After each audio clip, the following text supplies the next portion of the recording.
Bidadi township ಯೋಜನೆಗೆ ಭೂಮಿ ಬಿಟ್ಟುಕೊಡೋ ರೈತರು ಒಂದು ಕಡೆ, ಯೋಜನೆಗೆ ಭೂಮಿ ಕೊಡಲ್ಲ ಅನ್ನೋ ರೈತರು ಇನ್ನೊಂದು ಕಡೆ, ಯೋಜನೆ ಕೈ ಬಿಡಬೇಕು ಅನ್ನೋ ರಾಜಕಾರಣಿಗಳು ಒಂದು ಕಡೆ, ಟೌನ್ಶಿಪ್ ಆಗತ್ತೆ ಅನ್ನೋ ರಾಜಕಾರಣಿಗಳು ಮತ್ತೊಂದು ಕಡೆ ಇದ್ದಾರೆ.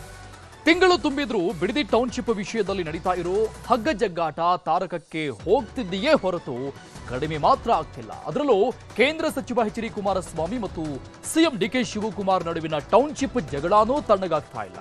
ಟೌನ್ಶಿಪ್ ಯೋಜನೆ ಬಗ್ಗೆ ಚರ್ಚೆ ನಡೆಸೋಕೆ ಸಿಎಂ ಡಿಕೆ ಶಿವಕುಮಾರ್ ಅವರಿಗೆ ಕುಮಾರಸ್ವಾಮಿ ಅವರನ್ನ ವಿಧಾನಸೌಧಕ್ಕೆ ಕರೆದಿದ್ರು ಸಿಎಂ. ಆದರೆ ಕುಮಾರಸ್ವಾಮಿ ಬಿಡದಿ ಜನರ ಎದುರೇ ಚರ್ಚೆ ಆಗಲಿ ಅಂತ ಮರುಪತ್ರವನ್ನ ಬರೆದಿದ್ರು. ಇವತ್ತು ಡಿಕೆ ಶಿವಕುಮಾರ್ ಭೈರಮಂಗಲಕ್ಕೆ ಬನ್ನಿ ಅಂತ ಕುಮಾರಸ್ವಾಮಿ ವೇದಿಕೆ ಕೂಡ ರೆಡಿ ಮಾಡಿದ್ರು. ಬೇಕಾದ್ರೆ ಶಾಂತಿಯುತವಾಗಿ ಬಂದ್ರೆ ಬಂದು ಕೂತ್ಕೊಳ್ಳಿ. ಅಲ್ಲಿ ಜಮೀನ್ ಕೊಡಲ್ಲ ಅನ್ನೋರು 450 ದಿವಸದಿಂದ ಕೂತವ್ರೆ. ಅವ್ರನ್ನ ಕನ್ವಿನ್ಸ್ ಮಾಡಕ್ಕೆ ಇವ್ರಿಗೆ ಯಾಕೆ ಆಗ್ಲಿಲ್ಲ? ಅಲ್ಲಿ ಈಗ ಯಾರೋ ಇದ್ದವ್ರಲ್ಲ, ನೆನ್ನೆಯಿಂದ ಬಿರಿಯಾನಿ ಊಟ ತುಂಡು ಇದು ಎಂಥದ್ದು ಬಾಟ್ಲು ಎಲ್ಲ ಕೊಟ್ಕೊಂಡು ಕರ್ಕೊಂಬಂದು ಕೂರಿಸ್ಕೊತಾವ್ರಲ್ಲ. ಈಗ ಅವರು ಅದೆಲ್ಲ ಬಿಟ್ಟು ಈ ಗುಂಡು ತುಂಡು ಎಲ್ಲ ಬಿಟ್ಟು ಬಂದು ಗೌರವಯುತವಾಗಿ ಅಲ್ಲೇ ಬರಲಿ. ನಾನು ಬರ್ತಿದ್ದೀನಲ್ಲ, ಏನ್ ರಸ್ತೆಯಲ್ಲಿ ನಿಲ್ಲಿಸ್ಕೊಂಡು ಶೋ ಮಾಡಬೇಕಾಗಿಲ್ಲ. ಅದ್ಯಾವುದೋ ಶಾಸಕರು ಹೇಳ್ತಿದ್ರು, ಇದೇನೋ ಗೋಲಿಬಾರ್ ಮಾಡಿಸೋಕ್ಕೋಸ್ಕರ ಇವೆಲ್ಲ ಡ್ರಾಮಾ ಅಂತ ಹೇಳಿ.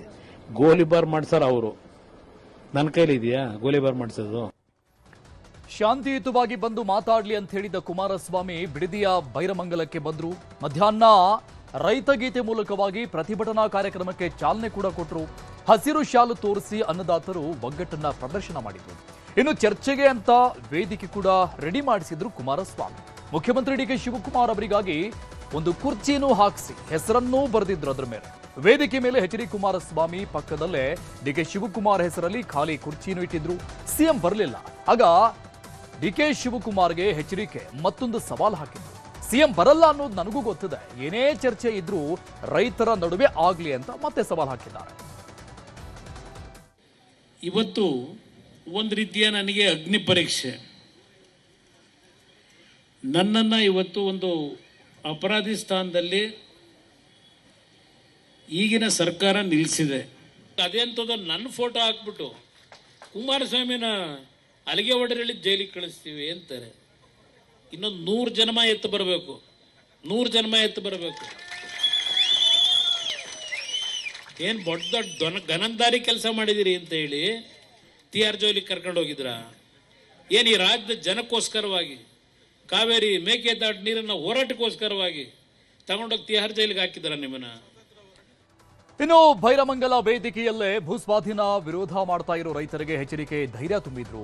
ಕೋರ್ಟಿಗೆ ಹೋಗೋಣ, ನಿಮ್ಮ ಹತ್ರ ₹1 ತಗೊಳ್ಳಲ್ಲ ಅಂತ ಭರವಸೆ ಕೊಟ್ಟರು ರೈತರಿಗೆ. ಜೊತೆಗೆ ಸಿಎಂ ಡಿಕೆ ಶಿವಕುಮಾರ್ ಹಳೆದನ್ನೆಲ್ಲ ಬಿಟ್ಟು ಹೊಸ ಮನುಷ್ಯರಾಗಿ ಅಂತ ಹೇಳಿದ. ದಯವಿಟ್ಟು ಇವತ್ತು ನಿಮ್ಮ ಹೋರಾಟ ಏನಿದೆ, ನಾನು ನಿಮ್ಮ ಪರವಾಗಿದ್ದೇನೆ, ನೀವು ಯಾರೂ ಹೆದರಬೇಡಿ. ಒಂದು ಕಾನೂನಿನ ವ್ಯಾಪ್ತಿಯಲ್ಲಿ ಹೋರಾಟ ಏನು ಮಾಡಬೇಕು, ನಾವು ಅಂತಿಮವಾಗಿ ನ್ಯಾಯಾಲಯಕ್ಕೆ ಹೋಗಬೇಕು. ನಿಮ್ಮಿಂದ ನಾನು 1 ನಯಾ ಪೈಸವನ್ನು ನ್ಯಾಯಾಲಯದ ಖರ್ಚು ವೆಚ್ಚಕ್ಕೆ ಕೊಡಬೇಕು, ಚಂದ ಎತ್ತು ಕೊಡಿ ಅಂತ ಕೇಳಲ್ಲ. ಭಗವಂತ ಅವಕಾಶ ಕೊಟ್ಟವನೇ ಶಿವಕುಮಾರ್. ನಿಮ್ಮ ಹಳೆ ಹಿಂದಿನ ಚರಿತ್ರೆ ಎಲ್ಲ ಮರೆತು ಬಿಡಿ, ಹೊಸ ಮನುಷ್ಯರಾಗಿ. ಯಾವುದು ಶಾಶ್ವತ ಅಲ್ಲ. ಹೋಗಬೇಕಾದ್ರೆ 6 ಮೂರಡಿನೇ. ನಿಮ್ಮಿಂದ ನೀವೇನು ಮಾಡಿದಿರಿ ಅಪಮಾರ್ಗದಲ್ಲಿ, ಯಾವುದೂ ನಿಮ್ಮ ಜೊತೆಲಿ ಬರಲ್ಲ. ಹೀಗೆ ಭೈರಮಂಗಲದಲ್ಲಿ ಎಚ್ಚರಿಕೆ. ಡಿಕೆ ಶಿವಕುಮಾರ್ಗೋಸ್ಕರ ಕಾದು ಕಾದು ವಾಪಸ್ ಹೋದ್ರು. ಕುಮಾರಸ್ವಾಮಿ ಅವರು ವಾಪಸ್ ಹೋಗ್ತಾ ಇದ್ದಾಗ ಟೌನ್ಶಿಪ್ ಪರ ಇರೋರು ಎಚ್ಚರಿಕೆ ಕಾರ್ಗೆ ಮುತ್ತಿಗೆ ಹಾಕಿದ್ರು. ಕುಮಾರಸ್ವಾಮಿ ಅವರು ಭೈರಮಂಗಲಕ್ಕೆ ಬಂದಿದ್ದು ಬರೀ ಶೋ ಕೊಡೋದಕ್ಕಷ್ಟೇ ಅಂತ ಟೌನ್ಶಿಪ್ ಪರ ಇರುವಂತಹ ರೈತರು ಆಕ್ರೋಶವನ್ನ ವ್ಯಕ್ತಪಡಿಸಿದ್ರು. ಕುಮಾರಸ್ವಾಮಿ ಅವರ ಕಾರ್ಗೂ ಅಡ್ಡ ನಿಂತುಕೊಂಡು ನಮ್ಮ ಹತ್ರನೇ ಚರ್ಚೆ ಮಾಡಿ ಅಂತ ಪಟ್ಟು ಹಿಡಿದ್ರು. ಎಚ್ಡಿಕೆ ಕಾರನ್ನ ತಡೆದು ನಿಲ್ಲಿಸೋ ಪ್ರಯತ್ನಗಳು ಕೂಡ ಆಯಿತು. ಆದರೆ ಪೊಲೀಸರು ಅವಕಾಶ ಮಾಡಿಕೊಡ್ಲಿಲ್ಲ. ಟೌನ್ಶಿಪ್ ಪರ ಇರೋರನ್ನ ವಶಕ್ಕೆ ಪಡೆದು ಕುಮಾರಸ್ವಾಮಿ ಅವರನ್ನ ಕಳಿಸ್ಕೊಟ್ರು. ಈಗ ಟೌನ್ಶಿಪ್ ಪರ ಇದ್ದೀವಿ ಅಂತಿರೋ ರೈತರು ಜುಲೈ 4ನೇ ತಾರೀಕು ಪಾದಯಾತ್ರೆಯನ್ನು ಹಮ್ಮಿಕೊಂಡಿದ್ದಾರೆ. ಅವತ್ತು ಹೊಸ ವೇದಿಕೆಯನ್ನ ನಾವು ರೆಡಿ ಮಾಡ್ತೀವಿ, ಹಲೋ ಬ್ರದರ್ ಅಂತ ಹೇಳಿ ಹೋಗ್ಬೇಡಿ, ಬನ್ನಿ ಅಲ್ಲೇ ಚರ್ಚೆ ಮಾಡೋಣ ಅಂತ ಎಚ್ಡಿಕೆಗೆ ಸವಾಲ್ ಹಾಕಿದ್ದಾರೆ. ಇದಕ್ಕೆ ಕುಮಾರಸ್ವಾಮಿನೂ ಉತ್ತರ ಕೊಟ್ಟಿದ್ದಾರೆ. ಸಿ ಎಂ ಪರವಾಗಿ ಯಾರು ಇವತ್ತಿನ ಸಿ ಎಂ ಪ್ರತಿನಿಧಿಗಳು ನಾವು ಅವರ ಪ್ರತಿನಿಧಿ ಇದು ಮಾಡ್ತಾ ಇದ್ದಾರೆ, ಅವರ ಶಿಷ್ಯದರೆ, ಅವ್ರಿಗೆ ಬೇಕಾದಂಥವ್ರೆ, ಅವ್ರ ಪಾರ್ಟಿಯವರೇ ನಾವು ಇಲ್ಲಿದ್ದೀವಿ. ನಮಗೆ ಉತ್ತರ ಕೊಡೋಕ್ಕೆ ನೀನು ತಾಕತ್ತಿಲ್ದಿರ ಪಲಾಯನ ಅದ ಇವತ್ತು. ಇನ್ನು ಸಿ ಎಂ ಬಂದಿರಿ ನೀನೇನು ಉತ್ತರ ಕೊಡ್ತಿದ್ದೆ? ಹಲೋ ಬ್ರದರ್ ನಮ್ಗೆ ಓಡೋಗ್ಬಿಡ್ತಿದ್ದೆ ಅಷ್ಟೇ ನೀನು. ನಾವು ಇಲ್ಲಿಂದ ಬೈರ್ಮಂಗಲದಿಂದ ಕಂಚಗಾರನಹಳ್ಳಿ, ಮನ್ನಗನಹಳ್ಳಿಯಿಂದ ಹೊಸೂರು, ಅಳ್ಳಾಡ್ ಚಂದ್ರ ಹೊಸೂರುವರೆಗೂ ನಾವು ಪಾದಯಾತ್ರೆ ಮಾಡ್ತಾ ಇದ್ದೀವಿ. 4ನೇ ತಾರೀಕಿನ ದಿವಸ ಅವತ್ತು ಪಾಲಾಯನ ಮಾಡಿ ಓಡಬೇಡಿ. ಅವ್ರ ಸ್ಟೇಜ್ಗೆ ಪಾಲಾಯನ ಅವ್ರಿಗೆ ಹತ್ತಿಸ್ತೀವಿ, ಅವ್ರ ಸ್ಟೇಜಲ್ಲೇ ಉತ್ತರ ಕೊಡ್ತಾರೆ. ನಮ್ಮ ಸ್ಟೇಜು ಇರುತ್ತೆ, ಅವ್ರ ಸ್ಟೇಜ್ಗೆ ಹತ್ತಿಸ್ತೀವಿ, ನಮಗೇನು ಭಯ ಇಲ್ಲ. ಅಲ್ಲೆಲ್ಲ ಧರಣಿ ಮಾಡ್ತಾವ್ರಲ್ಲ ಈಗ ರೆಡ್ಡು ಈ ಯಾಕೋ ಕಾಂಗ್ರೆಸ್ ಬಾವುಟ ಬಿಟ್ಬಿಟ್ಟವ್ರೆ, ಕಾಂಗ್ರೆಸ್ ಬಾವುಟ ಬಿಟ್ಬಿಟ್ಟು ರೆಡ್ ಫ್ಲಾಗ್ ಇಟ್ಕೊಂಡವ್ರೆ. ಈಗಲೂ ಹೇಳುತ್ತೇನೆ, ಅಲ್ಲಿ ನಿಜವಾದ ರೈತರು ಯಾರಿದ್ದಾರೆ ಈ ಭಾಗದಲ್ಲಿ ಅವ್ರು ಬಂದ್ರೆ ಚರ್ಚೆ ಮಾಡಕ್ಕೆ ತಯಾರಾಗಿದ್ದೀನಪ್ಪ. ಅವರೊಬ್ಬರ ಜೊತೆ ಇವರು. ಇವತ್ತು ಬೈರಮಂಗಲದಲ್ಲಿ ಟೌನ್ಶಿಪ್ ವಿಷಯದಲ್ಲಿ ಚರ್ಚೆಗೆ ಕರೆದ್ರೂ ಸಿಎಂ ಡಿಕೆ ಶಿವಕುಮಾರ್ ಹೋಗಿರಲಿಲ್ಲ. ಯಾಕಂದ್ರೆ ಸಿಎಂ ನಾಡಪ್ರಭು ಕೆಂಪೇಗೌಡ ಜಯಂತಿ, ಹೊಸ ಹೆದ್ದಾರಿ ಉದ್ಘಾಟನೆಯಲ್ಲಿ ತುಂಬಾ ಬ್ಯುಸಿ ಆಗಿದ್ರು. ಬೆಂಗಳೂರಿನ ಯಶವಂತಪುರ ಕ್ಷೇತ್ರದಲ್ಲಿ ನಿರ್ಮಾಣ ಆಗಿರುವ ಎಸ್ಎಂ ಕೃಷ್ಣ ದಶಪಥ ರಸ್ತೆ ಲೋಕಾರ್ಪಣೆಯಲ್ಲಿ ಸಿಎಂ ಭಾಗಿಯಾಗಿದ್ರು. ಕಡಬಗೆರೆಯಿಂದ ಚಲ್ಲಘಟ್ಟ ಮೆಟ್ರೋ ಸ್ಟೇಷನ್ ನಡುವಿನ ನೂತನ ಹೆದ್ದಾರಿಯನ್ನ ಉದ್ಘಾಟನೆ ಮಾಡಿದ್ರು. ಇದ್ರ ಜೊತೆಗೆ ನಾಡಪ್ರಭು ಕೆಂಪೇಗೌಡರ 517ನೇ ಜಯಂತಿಯಲ್ಲಿ ಭಾಗಿಯಾಗಿದ್ರು ಸಿಎಂ. 15 ಲಕ್ಷ ಗಿಡಗಳನ್ನ ನೆಡುವ ಕಾರ್ಯಕ್ರಮಕ್ಕೂ ಸಿಎಂ ಡಿಕೆ ಶಿವಕುಮಾರ್, ಡಿಸಿಎಂ ಪರಮೇಶ್ವರ್ ಚಾಲನೆ ಕೊಟ್ಟರು. ಆದಿಚುಂಚನಗಿರಿ ಸ್ವಾಮೀಜಿಗಳು ಸೇರಿದಂತೆ ಹಲವು ಗಣ್ಯರು ಈ ಕಾರ್ಯಕ್ರಮದಲ್ಲಿದ್ದರು. ಹೀಗಾಗಿ ಎಚ್.ಡಿ. ಕುಮಾರಸ್ವಾಮಿ ಅವರು ಕರೆದಿದ್ದಂತಹ ಬೈರಮಂಗಲ ಸಭೆಗೆ ಚರ್ಚೆಗೆ ಹೋಗಿರಲಿಲ್ಲ. ಕಾರ್ಯಕ್ರಮ ಮುಗಿಸಿದ ಮೇಲೆ ಬೈರಮಂಗಲದಲ್ಲಿ ಕುಮಾರಸ್ವಾಮಿ ಚರ್ಚೆಗಾಗಿ ಕಾಯ್ತಾ ಇದ್ರು ಅಂತ ಪ್ರಶ್ನೆ ಮಾಡ್ತಾ ಇದ್ದಂಗೆ ಸಿಎಂ ಡಿಕೆಶಿ ಏನು ಉತ್ತರ ಕೊಡದೇನೆ ಕೈ ಮುಗಿದು ಹೊರಟು ಹೋದ್ರು. ಆದರೆ ಸಿಎಂ ಪರವಾಗಿ ಕೆಪಿಸಿಸಿ ಅಧ್ಯಕ್ಷ ಬಿಕೆ ಹರಿಪ್ರಸಾದ್ ಅವರು ಗೃಹ ಸಚಿವ ಪ್ರಿಯಾಂಕ್ ಖರ್ಗೆ ಪ್ರತಿಕ್ರಿಯಿಸಿದ್ದು ಹೀಗಿದೆ. ಇವರು ಮುಖ್ಯಮಂತ್ರಿಗಳೆಲ್ಲ ಎಷ್ಟು ಸರಿ ಹಿಂಗೆ ಬೀದಿನಲ್ಲಿ ಹೋಗಿ ಚರ್ಚೆ ಮಾಡಿದ್ದಾರೆ ವಿರೋಧ ಪಕ್ಷದವ್ರ ಜೊತೆ? ಮಾಡಿದಾರಾ? ಇವಾಗ ಯಾಕೆ? ಇದು ಇಟ್ಸ್ ಪೊಲಿಟಿಕಲ್ ಸ್ಟಂಟ್. ಅವರ ಹಿರಿತನಕ್ಕೆ, ಅವರ ನಿಭಾಯಿಸಿರುವಂಥ ಜವಾಬ್ದಾರಿಗೆ ಅಥವಾ ಇವಾಗಿರುವಂಥ ಜವಾಬ್ದಾರಿಗೆ ಸ್ಥಾನಮಾನದಲ್ಲಿ ಇದು ಶೋಭೆ ತರುವಂಥ ರೀತಿಯಾಗಿ ನಡ್ಕೊಂತ ಇಲ್ಲ. ಎಲ್ಲೋ ರಸ್ತೆನಲ್ಲಿ ಕೂತ್ಕೊಂಡು ಮುಖ್ಯಮಂತ್ರಿಗಳು ಚರ್ಚೆ ಮಾಡ್ಲಿಲ್ಲ. ಬಹಿರಂಗ ರೈತರ ಜೊತೆ ಚರ್ಚೆ ಮಾಡೋಣ. ಈಗ ನಾವು ರೈತರ ಜೊತೆಗೂ ನಾವು ಪ್ರತಿ ರೈತರ ಜೊತೆ, ಕಾರ್ಮಿಕರ ಜೊತೆ, ಎಲ್ಲ ವರ್ಗದವ್ರ ಜೊತೆನೂ ನಾವು ಮಾತಾಡ್ತೀವಿ. ಯಾರನ್ನೂ ದೂರ ಇಟ್ಟು ನಾವು ಇರೋದಿಲ್ಲ.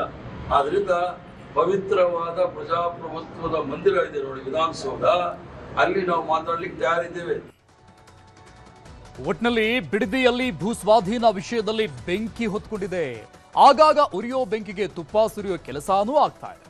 ಯಾವಾಗ ಯಾರು ಈ ಬೆಂಕಿನ ಆರಿಸ್ತಾರೆ ಅಂತ ಯಾರಿಗೂ ಗೊತ್ತಿಲ್ಲ. ಇನ್ನು ಮುಂದಿನ ಸುದ್ದಿ, ಬಿಡದಿ ಟೌನ್ಶಿಪ್ ರಾಜಕೀಯ ಇಷ್ಟಕ್ಕೆ ಮುಗ್ದಿಲ್ಲ. ಇವತ್ತು ಕಾಂಗ್ರೆಸ್ ಶಾಸಕ ಪ್ರದೀಪ್ ಈಶ್ವರ್ಗೆ ಚಪ್ಪಲಿ ಎಸೆಯೋ ಲೆವೆಲ್ಗೂ ಹೋಗಿದೆ. ಇದಕ್ಕೆ ಕಾರಣ ಕುಮಾರಸ್ವಾಮಿ ಕೈಗೆ ಕಟ್ಟಿಕೊಳ್ಳೋ ವಾಚ್ ಬಗ್ಗೆ ಶಾಸಕ ಪ್ರದೀಪ್ ಈಶ್ವರ್ ಮಾತನಾಡಿದ್ದು, ಪ್ರಶ್ನೆ ಕೇಳಿದ್ದು. ಬಿಡದಿ ಟೌನ್ಶಿಪ್ ವಿರೋಧಿಸ್ತಾ ಇರೋರ ಪರ ಎಚ್ಚರಿಕೆ ನಿಂತಿದ್ದನ್ನ 3 ದಿನದ ಹಿಂದೆ ಪ್ರದೀಪ್ ಈಶ್ವರ್ ಕೆಣಕಿದ್ರು. ಈ ಬಗ್ಗೆ ಮಾತಾಡಿದ್ರು.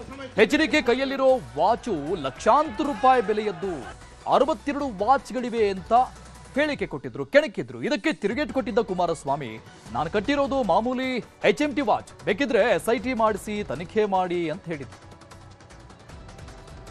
ಮಾಡಿದ್ದೀನಿ. ಅವ್ರು CM ಆಗಿದ್ದಾಗ ಕಟ್ಟಿರೋ ಎಲ್ಲಾ ವಾಚ್ಗಳದ್ದು ಒಂದು ವಿಡಿಯೋ ಮೀಡಿಯಾ ಅವ್ರಿಗೆ ಹಾಕಿದ್ದೀನಿ. ಅವ್ರ ಗೋಲ್ಡ್ ಕಲರ್ ವಾಚು ಎಲ್ಲ ಅವ್ರು ಕಟ್ಟಿದಾರಲ್ಲ. ಈಗ ಅಲಿಗೇಷನ್ ಬಂದಿದ ತಕ್ಷಣ ಯಾವುದೋ HMT ವಾಚ್ ಕಟ್ಕೊಂಡ್ ಬಂದ್ಬಿಟ್ರೆ ನಾನು ಇವಾಗ ಕಟ್ತಿದ್ದೆ ಅಂತ. ನೀವು CM ಆಗಿದ್ದಾಗ 62 ವಾಚ್ ಕಟ್ಟಿದ್ರಿ ಅಂತ ನಾನು ಫೋಟೋಗಳು ರಿಲೀಸ್ ಮಾಡಿದ್ದೀನಿ ಮೀಡಿಯಾ ಗ್ರೂಪ್ಗೆ, ಅವ್ರು ಕಟ್ಟಿರೋ ಬೇರೆ ಬೇರೆ ವಾಚ್ಗಳು. ಕುಮಾರಣ್ಣ ಅವ್ರಿಗೆ ವಾಚ್ಗಳ ಬಗ್ಗೆ ಒಂದು ಅಂದರೆ ವಾಚ್ ಬೇರೆ ಬೇರೆ ಥರ ವಾಚ್ ಕಟ್ಟೋದು ಅವ್ರಿಗೆ ಅಭ್ಯಾಸ, ಅದನ್ನು ಪ್ರಸ್ತಾಪಿಸಿದ್ದೀನಿ. ವಾಚ್ ಅಂತ ಹೇಳಿದ್ರು 80 ಲಕ್ಷ ಅಂತ ಯಾರು ನೆನ್ನೆ ಹೇಳ್ಕೊಂಡವ್ರೆ. ಇದು ಸ್ವಲ್ಪ ಒಂಚೂರು ನೋಡಿ ಯಾವ ವಾಚ್ ಅಂತೇಳಿ, ಏನೋ 75 ಲಕ್ಷದೋ 80 ಲಕ್ಷದೋ ಅಂತ. ಇಲ್ಲಿ ಅಂಬೇಡ್ಕರ್ ಅವರ ಚಿತ್ರ ಇರತಕ್ಕಂಥ ವಾಚ್ ಇದು, HMT ವಾಚ್. ಬಂದು ಯಾರನ್ನಾದ್ರು ಕಳಿಸ್ಬಿಟ್ಟು ಇವರು ಎಂಥದ್ದು SIT ಇಟ್ಕೊಂಡವ್ರಲ್ಲ, ಚೆಕ್ ಮಾಡಿ ತಗೊಂಡೋಗಿ ಕೇಳಿ.